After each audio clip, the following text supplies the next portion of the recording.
Assalamualaikum and good morning, ladies and gentlemen. Welcome to day 4 of the Digital Investment Week at the Malaysia Tech Month 2021. We're coming to you live virtually. My name is Hasro and I will be your host for the day. It's my absolute pleasure to welcome you all this fine morning, 5th of August 2021. I would like to thank all those in attendance for taking the time off to join us today on this virtual platform, enabling us to connect even in these unpredictable times. For those who just tuned in this week, let me bring you up to speed. The Malaysia Tech Month 2021 or MTM 2021 is launched by the Malaysia Digital Economy Corporation or MDEC throughout the month of August as a virtual month-long curation of electrifying digital and technology keynotes, workshops, discussion panels, and business matching sessions. It will feature distinguished groups of local and international industry speakers and investors to share their expert thoughts and experiences in 4IR-driven digital economy. MTM 2021 will see exciting programs that will allow the spotlight to be shown upon digital ecosystem leaders and creators, leading-edge companies, as well as talents, enabling all stakeholders to discover new perspectives on domestic and global trends in artificial intelligence, drone technology, data analytics, fintech, Islamic fintech, e-commerce, agtech, creative games, animation, and digital workforce. Before we move on, allow me to convey some housekeeping guidelines. 1. Any questions for our speakers, you may submit via the Q&A comment box below there. Number 2, meeting and chat rooms for attendees are available for your networking convenience. Number 3, please also complete the survey for each of the session as we strive to continuously serve you better. And finally, number 4, should you require technical assistance, please chat with our admin on the virtual platform. Thank you. Without further ado, let me introduce the first panel session to start our day. It is Digital Investments, the Tax Benefits. Moderating this panel is Renganathan Kannan, Tax Controversy Partner at TraTax Malaysia. Over to you, Renga. Good morning, everyone. Trust everyone is keeping fine during this pandemic and staying safe. Now, it is my pleasure to have 3 fine chartered accountants in this panel session today, where we will be touching on taxation, regulatory, and digital transformation at regional level. Now, we have very well experienced panel members for today's proceeding panel discussion, where we will be discussing on tax benefits in Malaysia, international tax developments, prevailing tax platform, digital transformation, from regional perspectives, infrastructure and business platform in Malaysia and this region, recent developments from regulatory angle, and how our competent and credible CPAs add value to businesses and their respective portfolios. Now, in today's discussion, we are going to look at tax benefits for digital investments. Of course, tax is a cost for any business, and it is a hot topic again for any business. Now, as investments for digitally oriented businesses could be substantial, amount depends on size and nature of their. The first person, the key man for this topic today is Mr. Anil Kumar. He is an international tax and transactional service partner from EY. Before we start, maybe a little question, small question to Anil. What are the tax incentives offered by MDEC and how have this changed in the last few years? So with that, over to you, Anil. Thank you very much, Renga. Thank you for the kind introduction and good morning, everybody. Thank you for joining us for this panel session. Renga, to answer your question, I think I'll put up a few slides so it's easier for the audience to visualize some of the concepts. And if you can't see my slides, do let me know. All okay? Sure. Good. Great. So, MDEC offers a range of incentives for companies which are heavy users of technology and which can contribute to Malaysia in terms of employment and other value aspects. In terms of what we incentivize MSC status companies which undertake a whole range of activities, and some of those activities are actually listed on this slide. So if a company is undertaking big data analytics, it's undertaking cybersecurity, blockchain related work, 3D printing, robotics, and a host of other things, as long as it meets certain conditions, it can enjoy tax incentives. A key focus area of MDEC at this point is number 16 on this slide, global business services, which is a huge contributor to the MSC status at this point in time. So global business services companies contribute about 50% of the investments in MSC Malaysia right now, and contribute over 60% of exports and 60% of job opportunities. So certainly not insignificant. And as at April this year, there were nearly 580 companies in this space. So what do these companies do? These companies really provide multinationals and Malaysian companies with the opportunity to centralize functions such as finance, IT, customer experience, HR, a whole range of high-value services, RPA, and then really by centralizing these functions in one place, you can drive value, build knowledge and experience, and drive cost efficiencies. And because of the great work that MDEC has done, because of all that Malaysia has to offer, Malaysia is now the leading country in ASEAN for GBS companies, ahead of Philippines and Singapore. And we are a genuine competitor to more established jurisdictions like India, which have a long history of providing outsourcing and GBS centers of excellence. So these are the types of activities that would qualify for the MSC status incentive if undertaken by a MSC status company. Then the next question really is, what are the qualification criteria? And most importantly, what are the incentives that are available to companies? If you look at this slide, that summarizes the position in terms of the incentives. And the incentives really range depending on various criteria. The location where the company sets up operations, primarily whether that is within MSC Cyber City or Cyber Center, or outside a Cyber City or Cyber Center. And we'll talk through a little bit later what these Cyber Cities and Cyber Centers are. It also depends on the number of employees the company has, the amount of annual expenditure in Malaysia, and the paid up capital. So for example, if we look at category 1, if we have a company which is located in a designated cyber city or cyber center, it employs 50 people. It pays each of those people at least 5,000 ringgits, and its total spending in Malaysia is 3.5 million ringgits a year, which is not substantial if you think about it. It's under $1 million. That company will get 100% tax exemption for up to 10 years, made up of 2 different 5-year tranches. So that's category 1 right on the left. If you compare that to a category 3 company, a category 3 company is not located in one of these specialized locations. It has substantially less commitment to Malaysia in terms of annual spending. As you can see there, it's only 1 million ringgit a year. Hires fewer Malaysians and has lower paid up capital. And this company will enjoy a 70% tax exemption as opposed to 100% for only 5 years as opposed to up to 10 years. And the current Malaysian corporate income tax rate is 24%. 30% of this company's income will be subject to that 24% corporate tax rate. So the effective tax rate will be 7.2% for the first 5 years of operations. If this company wants to extend its incentive, it'll have to up its game. It can no longer only meet the category 3 conditions. It'll have to either meet category 1 or category 2 in the second 5 years in order to extend the incentive. So that's the incentives in a nutshell. We don't have to meet these conditions straight away. The authorities do allow a ramp-up period. So for the first 2 years, these full conditions don't need to be met, and substantially more relaxed conditions need to be met. And it's only from the 3rd year onwards that these full conditions are expected to be met. As you can see there, for categories 1 and 2, there are also separate criteria for data centers.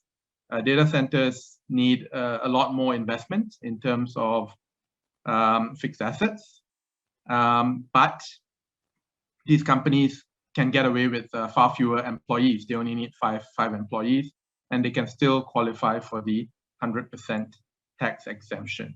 So that is the incentives which are available to these companies. If you look at the next slide, this next slide really sets out some of the MSC cyber cities and cyber centers I was talking about. And as you can see, companies which want to set up MSC status entities really are spoiled for choice. In this slide alone, there are over 60 locations spread across 7 states where they can set up shop. And that's a vast improvement from just a single cyber city we had 25 years ago, Cyberjaya.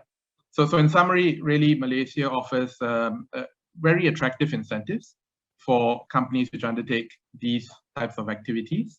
And these activities and the incentives bring significant value, not just to the investor, but to Malaysia as well, in terms of job opportunities, knowledge transfer, local spending, and capital investment. Now, we do have to appreciate that Malaysia does not operate in a vacuum. We are part of a global community, and we have to react to changes in international rules and international best practices. And one of the significant changes over the last few years in the global international tax landscape has been driven by the OECD. In October 2015, the OECD came up with these 15 action plans to really revamp the global tax landscape. And each of these action plans target a different area. Why did the OECD come up with these? There was a perception by the OECD and the G20 that large multinational corporations were able to tax plan and really reduce their global corporate tax payments in a way that purely local businesses could not, because these companies could locate different aspects of their businesses in different locations. They could take advantages of arbitrages in tax rates and tax incentives, and they could really drive down their global corporate tax footprint. And the OECD at that time estimated that between 100 to 240 billion in global corporate tax revenues were being eroded every year due to these tax planning techniques. And so the OECD came up with these 15 action plans to combat what they referred to as base erosion and profit shifting, or BEPS, which you may have heard. You may have heard this acronym being thrown around. So one example that the OECD was quite concerned with is that multinational groups could locate high-value assets, such as intangibles, and high-value functions, such as key management, in low-tax jurisdictions or jurisdictions with tax incentives. And an example which a lot of the large tech companies and even non-tech companies implemented was to have their intellectual property, their brand names, their secret processes, their secret knowledge located and recorded in low-tax jurisdictions. And they would then charge royalties or license fees to higher tax jurisdictions. And you get a tax deduction against a very high tax rate. And the income is not subject to any tax or subject to very, very low rates of tax. And that was one of the areas that the OECD wanted to combat. So one of the actions here directly impacted tax incentives, including the MSC tax incentive. And that is Action 5, of what the OECD termed harmful tax practices. So what the OECD said is, look, it's fine to give away low corporate taxes, or it's fine to give a tax incentive away, but countries must meet various criteria. So first of all, there must be substance. So you can't give a tax holiday away or a low tax rate away without there being substantial substance in the country by way of personnel, by way of assets, to ensure that the core income generating activities and the core business decisions are made within the country. So substance. Transparency. The OECD said that basically a regime must be transparent. It cannot be opaque. It cannot be a secret incentive. Therefore, there must be legislation clearly setting out the criteria for the incentive. And the OECD also implemented under this Action 5 an automatic exchange of information between countries. So if there's a parent in the US with 5 subsidiaries across Asia Pacific, the countries in each of these, or the tax authorities in each of these Asia Pacific countries, would have to report back to the parent saying that, look, I've given a tax incentive to the subsidiary here. You just need to be aware of that so you can take that into account when you're auditing the group. So transparency, substance, transparency, very, very key. The third thing that the OECD put in place or proposed was anti-ring fencing. And basically what this means is that if you want to offer a preferential regime or an incentive you cannot only offer that to foreign investors, for example. You cannot exclude certain parties. If somebody meets the conditions, they need to be able to enjoy the incentive. And also ring fencing conditions that avoided or prevented these incentivized companies from dealing with certain parties or in certain currencies were also something that the OECD frowned upon and wanted to remove under this Section 5. And lastly, the OECD said that IP regimes, intellectual property regimes, needed to be subjected to a far higher threshold in terms of substance and transparency in order for an incentive to be given. Because, as I mentioned earlier, one of the key issues the OECD took with multinational tax planning really involved intellectual property and how this intellectual property was used to strip away profits or erode profits from high tax jurisdictions into low tax or no tax jurisdictions. So that's what the OECD came up with. So we reacted. Malaysia is one of the companies, or one of the countries rather, which makes up the BEPS inclusive framework of the OECD. And the inclusive framework is a collection of 139 countries which have committed to some key BEPS action plans. So effective 1st January 2019, we revamped our MSC status incentive. What did we do? First of all, we excluded IP income in line with what the OECD recommended. And therefore, now MSC status companies can only enjoy the tax exemptions on their non-IP income, their service income. In relation to the service income, we mandated substance requirements, and these substance requirements are clear, they are unambiguous, they are set out in a gazette order, an exemption order, so they are in law, and they require these companies to have a minimum number of full-time employees and a minimum amount of spending in terms of salaries, expenses, and capital expenditure. In addition to that, the OECD, or rather Malaysia, in line with the OECD recommendations, also removed certain export requirements from these MSC status companies because those were seen to be somewhat ring fencing in nature. So there's no longer export requirement in terms of the services provided by an MSC status company. So exclusion of IP income, only services income with a high degree of substance, removal of ring fencing, all that was really implemented effective 1st January 2019. However, we didn't implement that straight away. We did allow a grandfathering period.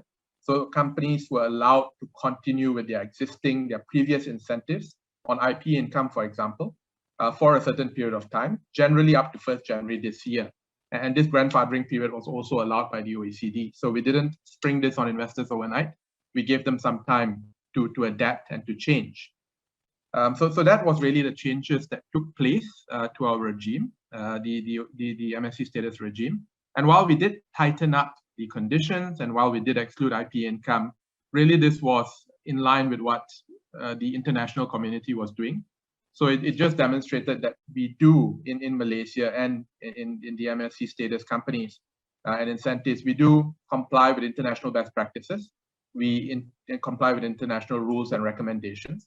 And that is important to investors because obviously large investors, big names, they're very, very big on compliance, very, very big on governance. And the fact that we adapted to international rules was really just something that strengthened the legitimacy of the regime, in my view. And just because we removed IP incentives from the MSC status companies doesn't mean we don't have IP incentives in Malaysia. We still do. We're now going to allow these under a separate regime, which is going to be administered by the Malaysian Investment Development Authority, or MIDA. And this regime allows a 10-year tax holiday on IP-related income, royalties and license fees, for example, from software development activities and other development activities undertaken in Malaysia. The conditions are very, very robust. They do comply with what the OECD requires in terms of IP incentives. The types of assets which would qualify are really assets which are largely developed or improved in Malaysia, and things like patents, software, and IP would qualify. And so it's all is not lost. There's still a very competitive IP incentive regime in Malaysia, and our regime is probably one of the better ones in the region. Probably better than Singapore, Thailand, the Philippines, or India. Other countries which offer such incentives. So I think to summarize, Renga, we do have a very robust regime for MSC status companies to enjoy tax incentives. It's a very clear regime. It complies with international best practices. And even if MSC status companies can't enjoy exemptions on their IP income anymore, there's now a separate regime administered by MIDA that companies can think about. Thank you so much, Anil, for wonderful presentation and fruitful content. Anil, you did talk about incentives available for MSC status companies and also how these incentives have been refined. What are your thoughts on the application process, general view? Okay. Thanks, Renga. That's a good question, because it's all well and good to have incentives, and if they're hard to apply for or they're impossible to get, what's the point, right? So that's a really good question. I think what's really powerful about the MSC status incentive is that MDEC has been appointed as the single implementation agency, and it has been given the powers by the Malaysian government to really help investors through the process. The application process is relatively straightforward, and it is to be done online, as you would expect from an agency like MDEC, which is tech driven. It would be very unusual for them to expect you to submit a stack of paper. So single implementation agency, online application process. Once you make the application, MDEC has a business analyst assigned to your case file to help you through the application process, to address any questions you may have, to allow MDEC to ask you questions where there's a lack of clarity in your application. So there's really guidance throughout the process. And really, if the process goes smoothly the application is complete, it is something that the government feels they want to incentivize, really the approval can be gotten in as little as 2 months. As I mentioned earlier, the other very important thing is that the conditions are clear, relatively easy to understand. They're set out in legislation, so there's no ambiguity over what you need to meet. It's in black and white. And the important thing is also that MDEC not just helps with the administration and approval of the incentive, they also provide a lot of guidance and help and support post-incentive approval. So for example, I mentioned earlier that we had to revamp or refine our MSC status incentives because of BEPS Action 5. And MDEC was very proactive. They rolled out the information to investors and MSC status companies way ahead of time to warn them of this impending change. There was a lot of guidance on MDEC's website. MDEC did a roadshow to ensure that companies were prepared. As I said earlier, they ensured that there was really this grandfathering period. So really a very, very strong agency. So to summarize, I think the MSC status application process and the administration of the incentive is really world-class. And MDEC is really very, very supportive of investors on an end-to-end basis, not just on tax incentives, but throughout all aspects of the business. And also we've come up with this bill of guarantees, which gives investors the comfort that the full strength of the Malaysian government is behind them. And that if you are an MSC status company, MDEC and the Malaysian government is fully behind you. So I think that is very, very helpful for an investor because they know that it's a legitimate regime and they know that the government is fully supportive of it. Next, proud chartered accountant I'm going to introduce is Mr. Kevin Fitzgerald. Kevin is MD of Managing Director of Xero Asia. You share your success stories and motivating stories. Why Malaysia? What is the success story? And how you managed to succeed? Over to you, Kevin. Thank you. And just give me 1 sec. I'll get my slides ready. But you made me sound really, really knowledgeable. I'm still learning every day, and trying to learn. And I think that's what keeps me energized. And I absolutely love living in this region. And I am based in Singapore, but as you can guys see, I'm at home. We haven't been back in the office for a long time, and I just want to say I hope everybody is staying safe. Do recognize that it's very, very challenging times, so just saying that to look after yourselves is the best that you can do. I think for anybody dialing in, you may have seen Xero before. We recently celebrated our 15th year birthday from the day we were incorporated in New Zealand, and it was actually a really good reminder of how long it takes to build something, rather than like bigger technology businesses that have actually been around maybe 30 or 40 years. And Rod, our founder, had a couple of businesses and startups that he was really frustrated that he couldn't get instant information from his accountant. And we still tell him, I don't think that's possible still. But certainly the data is to get it into the system is instant, and you should be able to get quicker reporting. And from that frustration, he built online accounting and a general ledger in the cloud that was very, very basic back then. I think they had to help in the background do the debits and credits, but he was brave and he saw the opportunity for SMEs and their accountants to digitize.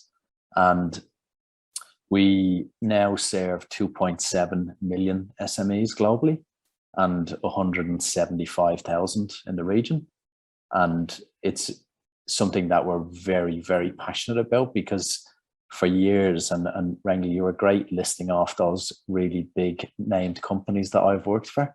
I loved working for them, but for too long, SMEs haven't had the fair playing field, right? So we really believe that we bring super powerful technology that used to be only kept for big business, and now we bring it to SMEs and give them a real leg up.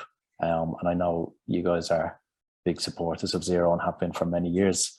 So why am I here today? Well, really, like the way I see Malaysia and everything to do with tax and opportunity and investment into Malaysia as a country is actually really exciting. Malaysia's got a long way to go, and I think we recognize that, but we don't expect it to be done overnight, and we don't expect it to be where Singapore is right now. Singapore has got different resources, right? But there is one thing that I am really, actually there's a few things I'm certain of. I think people say death and taxes. I'll add a third one and say in the next 20 years, every SME will be using cloud accounting. And I think that's a certainty, right? I think my boss would be happier if I said in the next 2 years, but we're realists, right? Like we recognize that people, it's not their priority when they wake up every day. The SMEs want to make money. They want to make sure they're building a good business. And it does take time, and our style is very much around education and helping people understand what they can achieve. So actually, for anybody dialing in and watching the recording, I'd love you to have your own opinion on where you think maybe where Malaysia is on the technology adoption life cycle. And I apply this to lots of different scenarios like countries, industries, but really I think Malaysia is still in the start of the early adopter phase, which is exciting because in reality that means all the opportunity is ahead, not behind. And for us investing in Malaysia and for businesses thinking of investing in Malaysia, there is so much upside. And I will give you a comparison. So we believe that about 10% of businesses in Malaysia use cloud tools effectively. And that would start with cloud accounting, maybe a point of sale, inventory management, cloud payroll. On the other hand, when we look at New Zealand, where we started 15 years ago, 85% of businesses in New Zealand use Xero. And it's obviously a homegrown business there. So we've got some fans and lots of early shareholders who supported the business, but that is a significant market share in what I would say is a short period of time. And therefore you could say New Zealand is on its way down on the late majority. So our business and our team there have got to come up with something else to bring our customers. So for anybody thinking about Malaysia, I actually think that it's a fantastic opportunity. I see the characteristics of people from Malaysia as well, much more entrepreneurial, much more driven to drive their own wealth and not rely on, I guess, support from other places, and very, very clever around actually how they structure their business. And lots of people actually have an online and e-commerce and websites going already, getting the engine going. And this leads me to talk about what happens when you are an early adopter. Like the playing field is level, but we are big believers that the early adopters eat the late. And 30 years ago, it was generally always the big boys kept winning and winning and winning. And I'm not complaining about them because they had great careers and got lots of friends that run big companies. But But now SMEs can be a lot more nifty, adaptable, and actually take advantage of opportunities. And as they grow into larger businesses, look at especially bigger tax structures that are really advantageous in Malaysia. That was explained previously. So it's a consideration for everybody right now. Like, when do I adopt the technology? I think if you speak to any of our team, it'll be more like, you should adopt it when you're ready. But you've got to think about the opportunity cost of waiting, because right now it is a bit of a race for competitiveness. And when you have the right tools, you can really, really succeed. This is a great slide because it obviously depicts, the shark and the little goldfish, but you can really decide now which one you want to be, because if you really, have some inertia around moving forward and getting cloud tools, and I'm not just talking about Xero, I'm talking about cloud around your business, like interaction with your supply chain, interaction with your customers, connections using digital banking, etc., etc. That's really digitizing the edges of your business and the external parts, but the internal back office, all of your operations, everything like that, there's big upside in fixing that as well. And you should become the shark, right?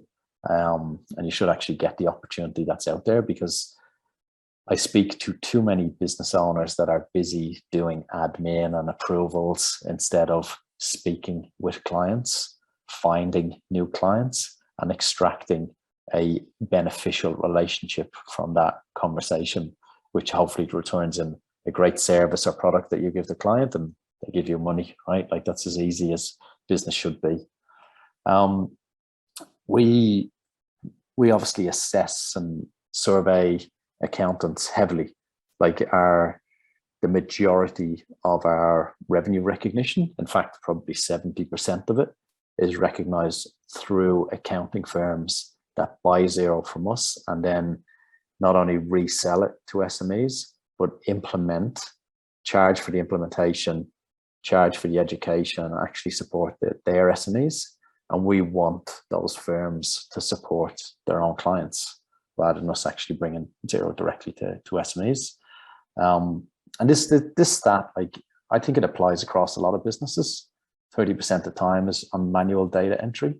And an exercise that I like to do with generally anybody that I meet that maybe we're pitching to is, how much is your hourly rate? And why do you do admin or data entry if your hourly rate is over a certain dollar amount? It's just, you're losing money on yourself all the time. And it just shows you're not investing in yourself, because you're filling a cost bucket when you could be out actually driving revenue or investing in your own education knowledge. So that's a really, really important one that I think applies not just to advisors, but all across businesses. Some examples. Cloud tools are really easy to use nowadays. Education is available everywhere. It's all online. And I think one of the biggest assumptions that someone who hasn't used cloud tools is this is going to be a massive cost. The average cost of Xero is $30 per company per month with unlimited users. And this is not a sales pitch, it's a reality check to say, hey, these Xero guys have spent $6 billion building it. I want a piece of it. And it's not like the 6-figure sums of technology integrations that an IT provider would turn up to your office and charge you so much money to do a bespoke system. It's not how technology works anymore. And this is what I mean by level the playing field. It's level the playing field in terms of building the solution specifically for SMEs, but also charging at the right level that it's affordable. And the thing that I keep coming back to is growth and revenue, allowing the bosses or the right people to focus on the right things. Now, I know that's a lot about cloud accounting, but what about Malaysia, and where do we see opportunities for business? As I said, there is significant upside for the country as they digitize. We have seen these examples unfold and play out in regions like Australia, New Zealand, and the UK, where not only have we managed to get the majority of SMEs using Xero, but then we've gone and built taxation tools to be able to lodge your tax returns, GST, transactional taxes, withholding taxes, year-end taxes straight through to government portal. And that just really frees up people's time from having to do all of the administration work. So there is a lot that can come later, but I still think that Malaysia is in the early years, which is actually the most ripest and most opportunity for businesses out there. So my presentation is obviously not as technical and specialized as the previous one, but I hope that people can get an understanding of where the opportunity is in Malaysia, why a global business, technology business like Xero really believes in it. And I hope you enjoy the rest of the session. Thank you. Thank you, Kevin. Thank you, Kevin, for your. So yeah, with that, the next person that I'd like to introduce, next chartered accountant that we have in-house is Mr. Stephen Chong. The best example for us to share from the regulatory perspective, what are the recent developments and his own experience and how enjoyable it is to embed. Over to you, Stephen. Thank you, Renga. Thank you so much. Super pleasure to be here, sharing with everyone from perhaps the regulatory point of view or perspective. But because I'm an accountant, or this is pretty much a CA's session, if I may, we'll sort of put on the lenses of the bean counter and have a look at some of these regulatory factors in relation to digital investment. So if I may, I would like to come a bit from the fiscal spending or the government fiscal angle side of things, starting off with our capital markets, which is regulated by Securities Commission Malaysia. I am actually quite proud and happy to report that our Securities Commission over here is actually a progressive regulator. Now, if you look at some of the very interesting stuff that SC has come up with in the last few years, we have equity crowdfunding here. We have peer-to-peer lending. We have digital assets exchange, meaning crypto. We have regulations around digital investment managers, meaning the robo-advisors. And our history in SPACs actually go back all the way to 2011, and that's 10 years ago, where the Malaysian Securities Commission already had the initiative to allow SPAC listing, which is a super hot thing in the market the last few months, I guess. So a little bit more in terms of peer-to-peer lending and the ECF space, if I may. Also proud to report that we actually host or house one of the top crowdfunders in the region as an ACF player over here. And we are also we also have a very vibrant market in terms of the P2P space, which is really offering a lot of factoring type of facilities and financing to the market at large over here. Of course, the crowdfunding space itself being a very vibrant one.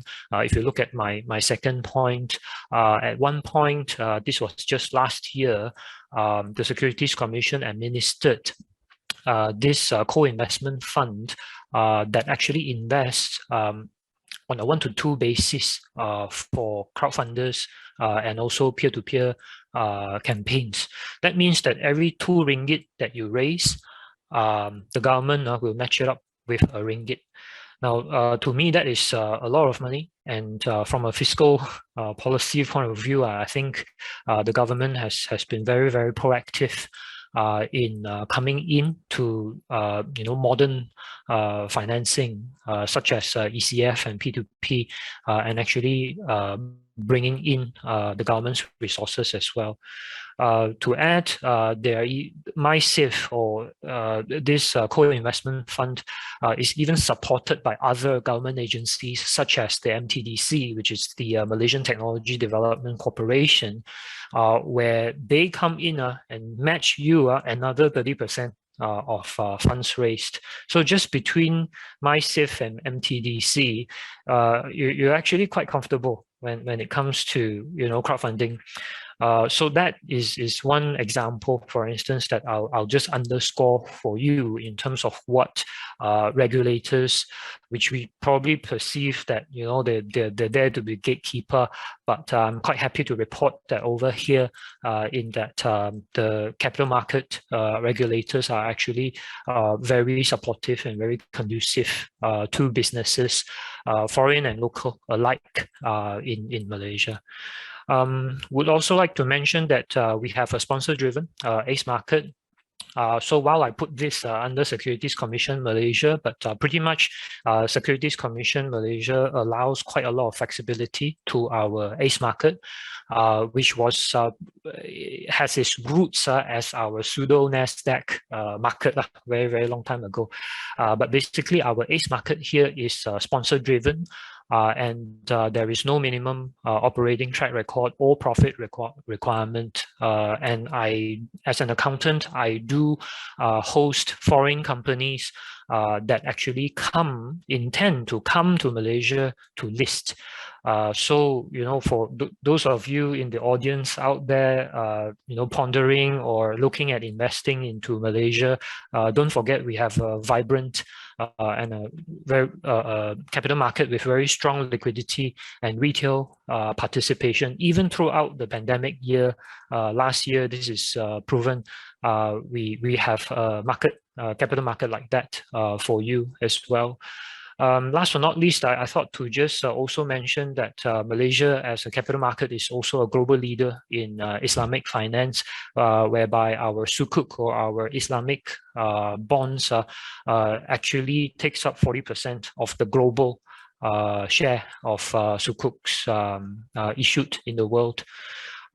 Moving on a little bit over to central bank on our moderator's request. Happy to report that we also have a very progressive central banking regulator over here. Digital banking license, just Google this word plus Malaysia, and you will see that right now there is actually 5 digital banking license up for grabs. There's a lot of excitement in this area.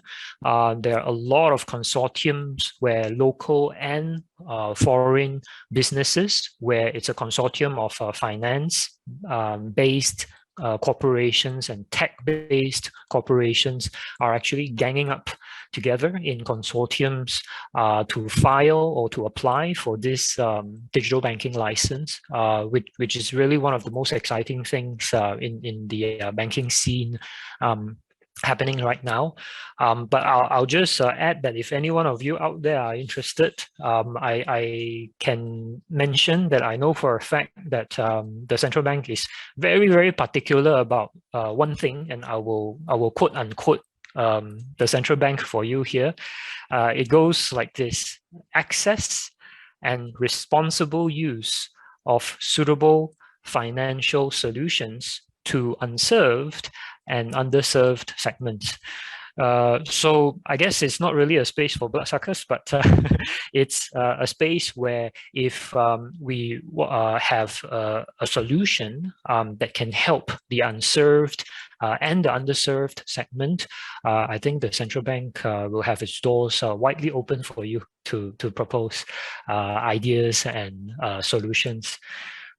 Moving on a bit to report a bit more about other observations. Payment networks, our infrastructure over here has really gone through fantastic transformation over the past 10, 20 years. So, our regimes around instant payments, FPX, these are very, very real, day-to-day, widely used, super efficient payment systems that we have here in Malaysia. So we've been migrating out from paper-based payments such as checks for the longest time. So I can confidently say, at least amongst my clients that I've seen, internet banking, FPX, instant payments, these are definitely mainstream. Something noteworthy to mention is also the interoperable credit transfer framework, which, if you're familiar with e-wallets, you definitely experience this situation where there are thousands of, okay, exaggerating, but there are loads of QR codes that you see and use, and sometimes they don't talk to each other, those codes, but very happy to report that Malaysia has also built up a national QR standard, meaning doesn't matter whether you are using an e-wallet or bank account or your banking mobile app, the QR code works interoperably. Last but not least, just to mention our internet banking subscriber penetration rate is actually 116.3% of our population. Now, in case you're wondering how I got my maths right or wrong there, because it counts the human beings and the corporations as well. Yeah. So these are statistics available from the central bank. Feel free to go through them as well. Moving on to CPAs, panel members in the discussion today. I would like to promote us as a finance business partner, if I may. I mean, regardless of whether we are talking about formulating strategies, supporting you as an investor, as a business owner, to make informed decisions, using Kevin's software, the very powerful Xero, to do analysis, to do real-time data capturing, and actually, use AI to project cash flow management, for instance. These are very, very real things that we do as chartered accountants here in Malaysia. Of course, when it comes to advising about regulations, grants, incentives, I'm sure you would have appreciated from Anil's presentation just now that as Malaysian professionals, we know our stuff as well. And I like to say that we are able to help, and we have been helping a lot of international businesses that not only set up shop here, but obviously from the GBS point of view, based out of Malaysia, but serving a very international and a very global GBS community. So in terms of the other points that I wanted to raise, because I'm the founding chair of the Accountants Institute, the MIA's Digital Technology Implementation Committee, I'm quite happy to report that in the industry, in the accounting finance industry, I believe our members are able to advise, are able to assist businesses in terms of tech strategies, design and implementation, monitoring as well. Of course, I'm talking about accounting and finance related tech. But bear in mind, from a fiscal point of view, these are also supported by grants. The tech initiatives that you take up with the accountants actually come supported by six-figure grants from the Smart Automation Grant, from MDEC, for instance, and also MIDA. And of course, even like picking up tools such as Xero, that comes with digitalization grants as well. So Malaysia is very generous, I'll say, in terms of these sort of tech adoption facilitation. And overall, I would like to say that Malaysia is a good balance of cost, infrastructure, access to talents and funding, gives you a base for Asia, and going out to the regional markets when you compare this jurisdiction to some of the jurisdictions nearby. Also very happy to report, as an accountant, our profession is also involved at our national level digital initiative. So taking the Malaysia digital economy blueprint as an example, the MIA, the Malaysian Institute of Accountants, is actually a working group member of the technology cluster.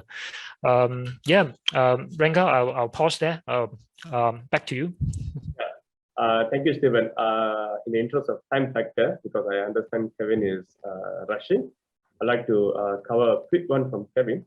Okay, Kevin, based on today's discussion, compared to other countries in the region, what would be your scoring for acceptance of digital-oriented business services at Malaysia, as you are in pure digital platform? So perhaps please share your views pre and during pandemic. Thank you. Pre-pandemic, and actually I'd speak from a business perspective, not consumer. I think consumer digitization is quite high.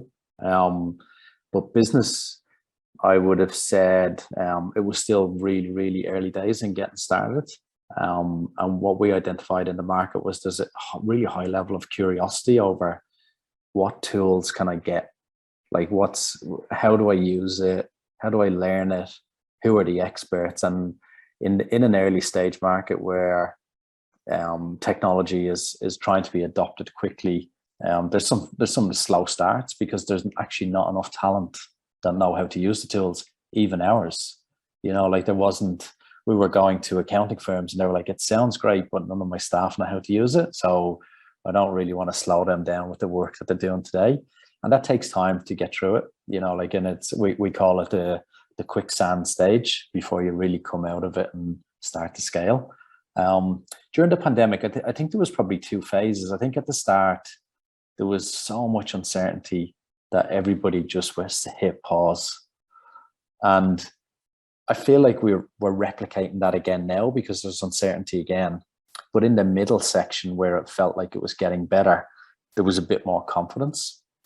And that's where you see people who are maybe more risk averse or bolder to make decisions actually racing to get, excuse me, all these new technology tools. And Zoom is a great example. It basically went everywhere, right? And it was so easy to use and set up. I wish that we had seen that level of adoption, but in reality, we knew it was going to take longer because businesses were prioritizing swimming to the edge, protecting revenue rather than implementing cloud accounting or different cloud tools. And we understand the reality of it. So definitely there's been a couple of different phases, but it feels like we're back into pause phase at the moment. And that's totally fine. Like sometimes business just has to take a deep breath and wait to come out the other side. Thank you. So before you sign off, very quickly, what will be your roundup view for this based on today's discussion? I think anybody thinking about investing in Malaysia or having a base there would be crazy not to think about it and accelerate it at the moment. It's obviously practically a little bit more challenging to travel, but such a big market. There's 1 million SMEs. There's lots of trade happening. It's very much a hub of Southeast Asia, and I think there's such upside there and talent in the market that I would really be encouraging businesses to think about how do I get set up in Malaysia? How do I take advantage of this growth that's going to happen? And it will happen. So yeah, Stephen, being a chartered accountant, a technology person, a very techy person, please share your views of present talent and young scholars' capabilities, because I understand that I know that you are very actively involved with young scholars. So can they manage present and future challenges, i.e. from the technology and legal requirements as well? Yeah. Well, I am very positive on this area. Again, I'm quite happy to report that I'm actually a member of the industry advisory panel of a university over here that's based out of Technology Park, Malaysia. So some of the audience may have seen the presentation from the new group CEO of Ms. Zulera of TPM, and so this referring to the APU. So I get to participate in a lot of discussions around how syllabus is designed, and of course, as an industry advisory panel, we share with the professors and faculty in terms of the directions and what we see happening in the market, and we believe is gonna be the trend in the coming years. So I'm very happy to report that I see very, very innovative courses being designed I see very practical specialisms and specializations that are added to mainstay courses such as the bachelor's degree in accounting. And and they will very, very innovatively incorporate specialisms and new subjects that are very, very up to date and being put into the courses. Just recently in the last IAP meeting that I was in, I even heard reports about micro-credentials. So of course we would have heard of Coursera and the like out there. But again, very happy to report that our premier tertiary institutions, higher ed institutions here are also coming on board micro-credentials. Of course, these are very Malaysian specific and Malaysian tech environment specific qualifications and training, and of course, these will be very helpful, not only for the young but also for the fresh graduates who are out training for the initial years of their careers. Renga, on that note, I am very confident. And I would also like to perhaps amplify that the likes of Anil, Renga, myself, being quite established practitioners, all of us definitely have a form of training framework within our firms, within our industry, where we also help train up young professionals.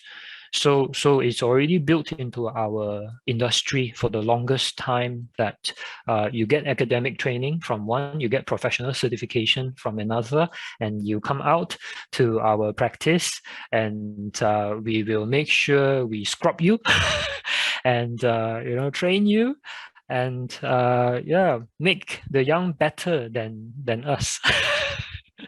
Renga, back to you. Thanks. So we polish them to the max, right? So I have another follow-up subsidiary question, right?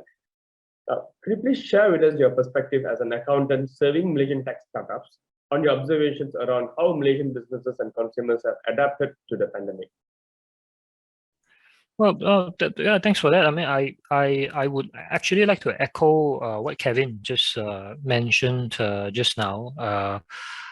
I mean, let me be a bit blunt here. Don't believe everything that you read from the press.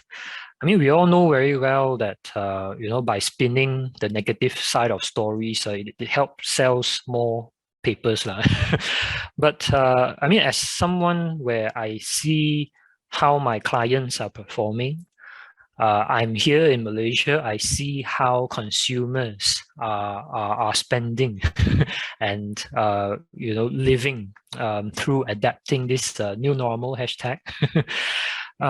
There is a lot of positivity, people. There is a lot of businesses that are thriving. Obviously, you have to adapt. Obviously, you need to pivot. I mean, is there actually a business model where, for 1,000 years, you don't change the business model and you will survive? I doubt so. So definitely, I have seen a lot of success stories of pivoting and adapting. And mind you, be careful about the pent-up purchasing power. When things open up again, watch this space, watch us, Malaysia, and look at how we will pick up very, very quickly again. That's my observation, if I may. Thank you, Stephen, for your honest observation. Then the last, Anil, are there any other international tax developments which may lead for further updates to MSC status tax incentives over next few years? Thanks, Renga. That's a great question, and I'll bring up a couple of slides again, just to illustrate some of these points. Sure. So, I talked earlier about how the OECD had this BAPS action plans in 2015, and at that time everybody thought, great, they've done a good job, they've done a lot of work, we can all adapt and comply and move on with life. But as Stephen says, pivoting and adaptation is becoming more and more of a way of life now. And the OECD has decided in their wisdom with the G20 that more changes are needed to the global international tax environment. So just 6 years after, or less than 6 years after proposing some very, very significant changes to the international tax rules, the OECD is at it again. And what they're now proposing is to, really amplify or increase the impact of what they proposed before. What happened very recently on 1st July is that 132 countries, where it started with 130, went up to 132, signed an agreement or professed their agreement to a statement by the OECD on additional changes to the international tax framework. And Malaysia was one of these 132 countries.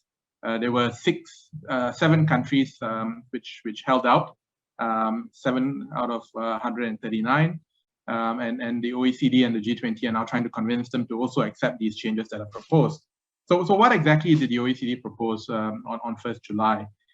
The OECD proposed 2 broad categories of changes to the international tax rules, and what the OECD calls these pillars, so Pillar 1 and Pillar 2.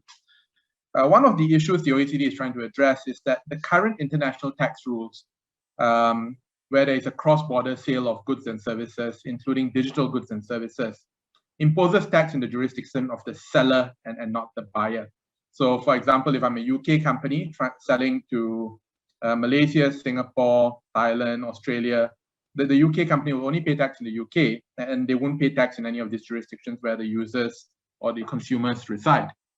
And with the increasingly digitalized and increasingly global business models, what the OECD and G20 recognizes is there is a lot of value really in the jurisdiction where the user resides or where the buyer resides. So if you take an example of a Facebook advertisement, really where is the value? Is it where the advertiser is present, or is it where the eyeballs are present? And more there's a feeling that the eyeballs, to use that example, is really where some of the value resides.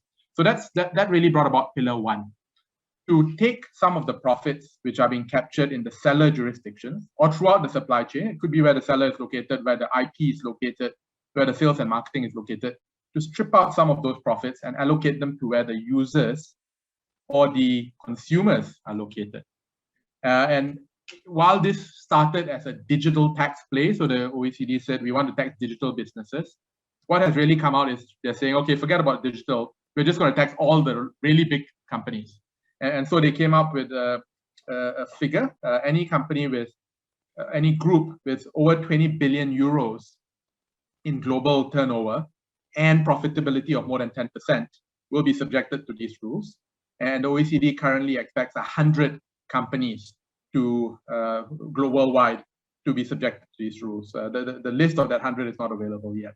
So that's the basic principle of Pillar 1.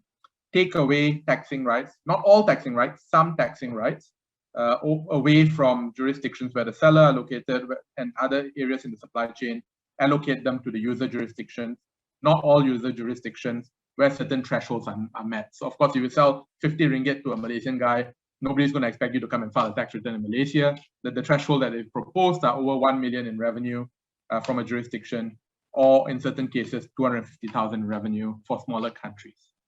And the OECD expects that they will get to reallocate taxing rights of over 100 billion euros a year from the supply chain into the user jurisdictions or the customer jurisdictions. So that is really an FYI, that's Pillar 1. What will really impact us in terms of incentives is potentially Pillar 2. So under Pillar 2, the OECD has proposed a global minimum tax rate. And this was to address what the OECD and the G20 are terming a harmful race to the bottom. So they feel that without a floor on the global tax rates, countries around the world will just continue to be pressured to reduce their corporate tax rates in order to attract investors. And sometimes this may be to the detriment of countries, but there is pressure. If my neighbor has a tax rate of 10%, I need 9%. If that guy has an 8%, I need 7%. And where does it stop? And really, the OECD felt that this was harmful. Harmful tax competition is how they viewed it. One finance minister called it tax dumping. So very negative terms used to describe low tax rates. And so, as I said, they're now proposing a global minimum tax of 15%. There are some countries which feel that 15% is too low.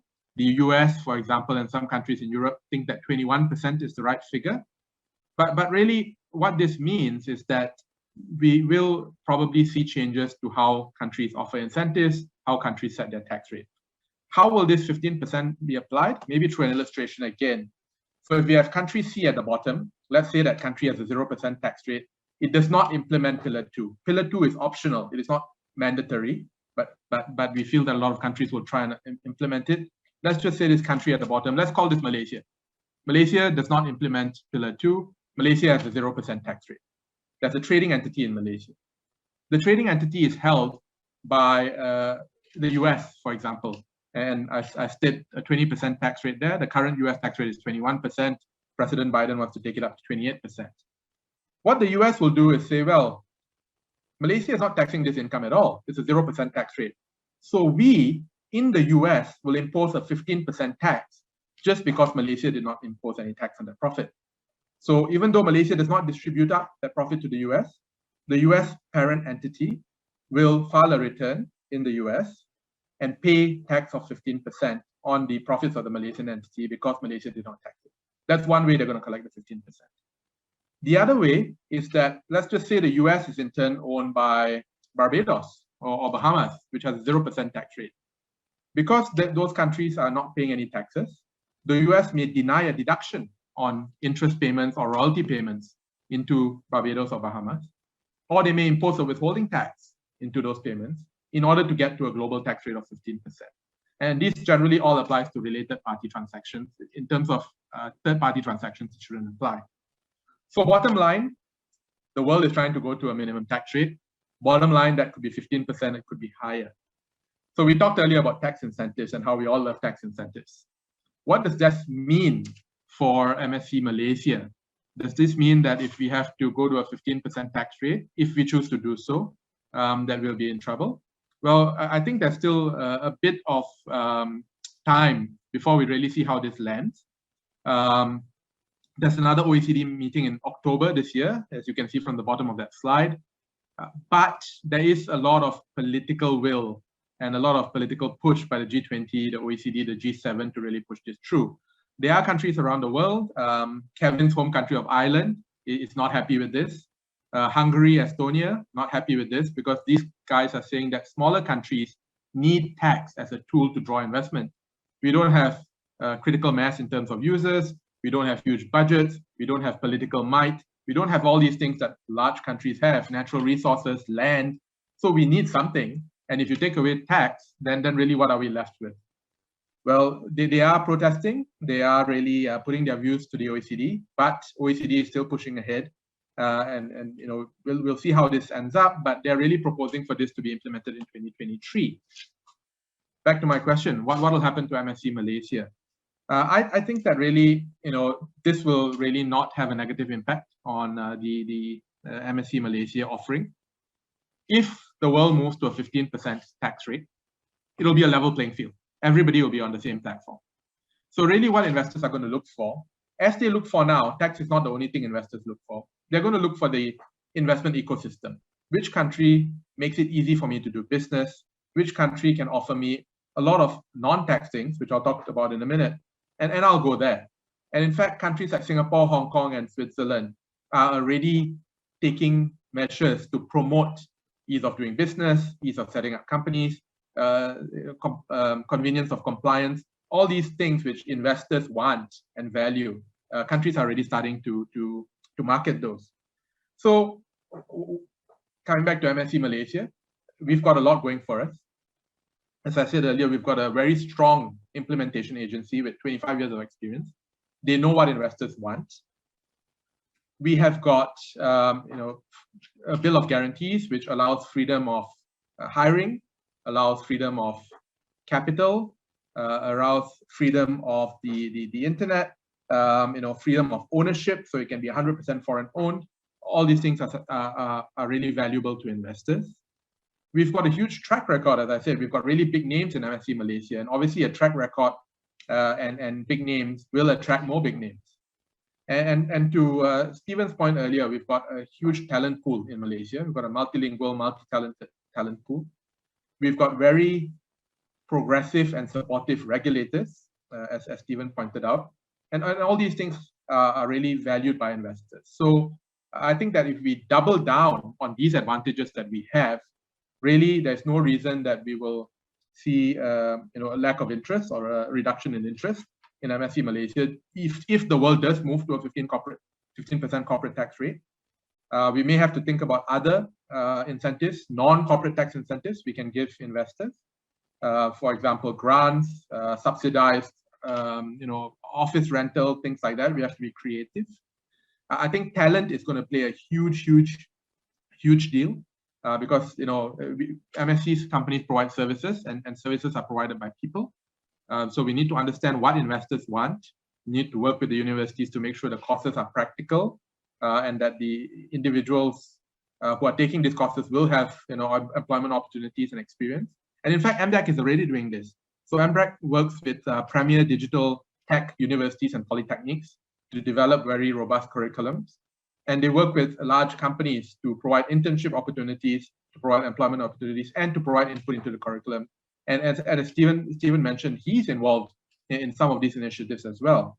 So very, very robust. We should double down on these, continue to push these forward, and make sure the world really knows that we have these, because I think in Malaysia, we've got so many advantages, but sometimes we're not as good as marketing ourselves to the world as some other countries are. And that's why it's really great that we have MDAC, because MDAC is a really good voice for Malaysia. I think that, as the COVID pandemic hopefully resolves itself, but who knows when that will be, really what I think companies are going to take away from this is that, outsourcing is key, specialization is key, centralization of functions is key. And if MDAC and Malaysia as a whole can really double down on some of these advantages we already have, I think that we will not lose out in terms of a global minimum tax world. We will in fact thrive, and we can do a lot that some of our neighbors can't. Thanks for the update. Hope we will get a good result, or let's see how it goes on by 2023. So, is this a harmonization project, Anil? It is a harmonization project, and I guess anti-abuse project in a way. So what the OECD said is, well, back in 2015, we said that you need substance, for example, in order to enjoy a low tax rate. Yeah. But what's stopping companies then moving their substance to Ireland, for example? And so this is sort of a second phase of the project to sort of draw together or backstop some of the 15 action plans they came up with earlier. There are, of course, as I said, various protestations, from developing countries especially. So we'll really see how it pans out. But as I said, this 15% rate is talked about a lot. And if some countries had their way, it would be 21 and not 15. Yeah. Thank you, Anil, and thank you, Anil and Stephen, and also Alvin. And bye-bye. Stay safe. Bye. Take care and stay safe, everyone. Thank you so much. Thank you, Renga, and all our esteemed line of panelists, Kevin, Stephen, Anil, for the insights on digital investment and tax benefits, especially here in Malaysia, to kickstart our morning. We will now be moving forward to our next session of the day. We will begin very shortly, so do click join session. Please also complete the survey for each of the session as we strive to continuously serve you better. Okay, see you soon.